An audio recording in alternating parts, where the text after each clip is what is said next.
Hey everybody, happy Friday the 13th. So I thought that I would pay tribute to the day by reviewing none other than Crystal Lake by Goose Creek. This was part of their Halloween collection last year.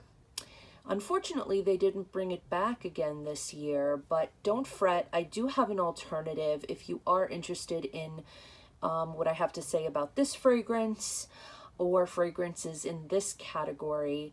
I do have an alternative for you, so do not fret. Okay, just to get out of the way, this is a 24-ounce 2-wick jar made with a paraffin wax with a burn time of up to 150 hours. It is a beautiful blue, by the way. And when it burns, it almost, obviously when it liquefies, it almost looks black. Apropos, if you ask me. So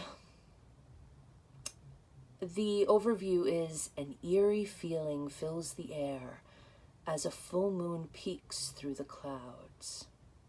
The notes are sparkling bergamot, iced lemon, seaside rain, lavender leaves, amber, white birch, and geranium. So, one word, aquatic, okay? This is obviously, it has the word lake in the name, so it's going to be an aquatic fragrance, but I don't know how Goose Creek does this, but there is a saltwater note in this, and in some of their other aquatic fragrances too. And I don't feel like many companies have really gotten that down or have figured that out as well as Goose Creek has. There is a very pronounced mint in here too, though that is not in the notes. It's almost not a very specific mint, but you know that it's there. It's not necessarily a cool peppermint. It almost is as if it is part of this geranium lavender leaves mix. I'm not sure where that mint is coming from. Could be the seaside rain. There's just this coolness about it. It isn't too cool, and it isn't like at the forefront that bergamot really is, but it isn't the bergamot that I spoke about yesterday in Sparkling Woods. It isn't a citrus. The citrus is really not here. And it isn't sweet. This is really like a saltwater bergamot, almost a masculine cologne with this cool mint going on. So it's as though the iced lemon and the amber and white birch are kind of non-existent. They're taken over by this like seaside rain and mint, but you get this saltwater, cool rain and foggy mist, like right there at the front of this fragrance. So it's spooky, and it makes you feel like you're in the presence of Jason Voorhees himself.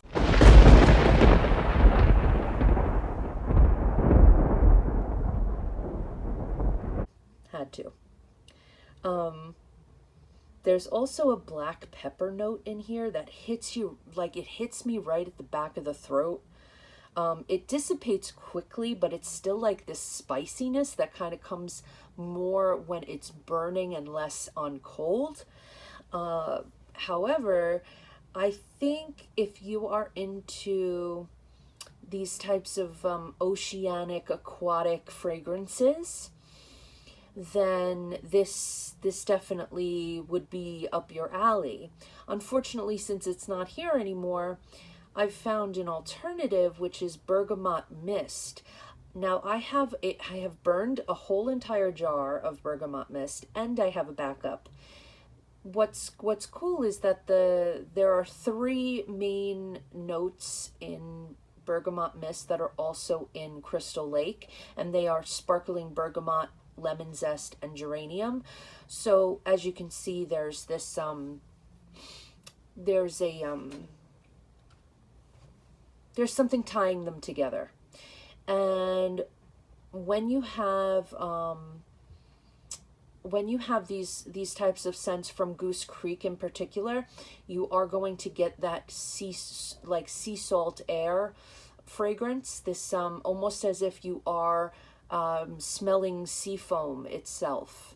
I'm not trying to allude to that there may be like some kind of fishiness to it. There isn't, but it's borderline. See, that's why I think it's so perfect.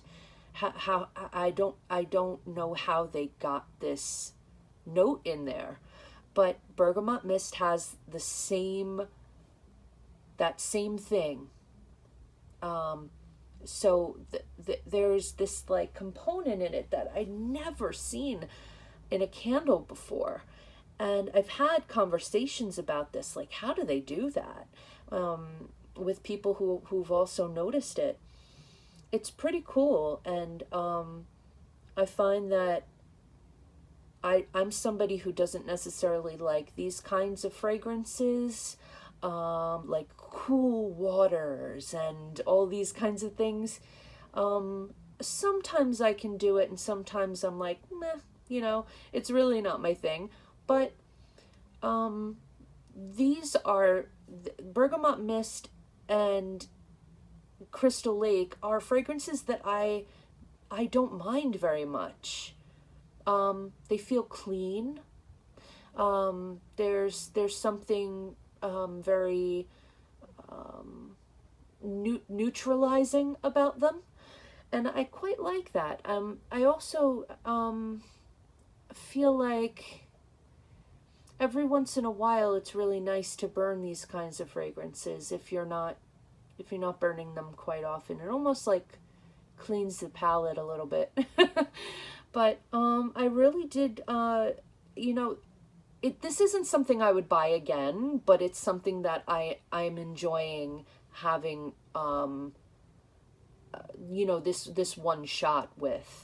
I was pretty lucky to get my hands on it. You never know which fragrances Goose Creek is going to bring back, and which they're going to sort of like put on their discontinued list. They've done that with a few scents. I have one from 2018 that they never brought back called it was called Strange Things, I believe, and it had like a haunted house on the label. Speaking of the label on this, this is another one of those labels that's going to be really cool once it burns down, because that full moon, and there are I don't know if you can see this on camera. I'm hoping that my lighting picks it up, but there are windows on in these buildings that are on the label. So when the flame starts to come downward and burn that center part of the label, all of that is going to be illuminated, and it's going to seem like the lights are flickering in the building. So I think that's pretty dope. So I hope that you're all doing well. This has been my review for of Crystal Lake by Goose Creek. And happy Friday the 13th, and I will speak to you all soon. Bye. Thanks for watching. Please subscribe, like, and share with those you know who enjoy home fragrance as much as us. And hit the bell icon to be notified when I upload.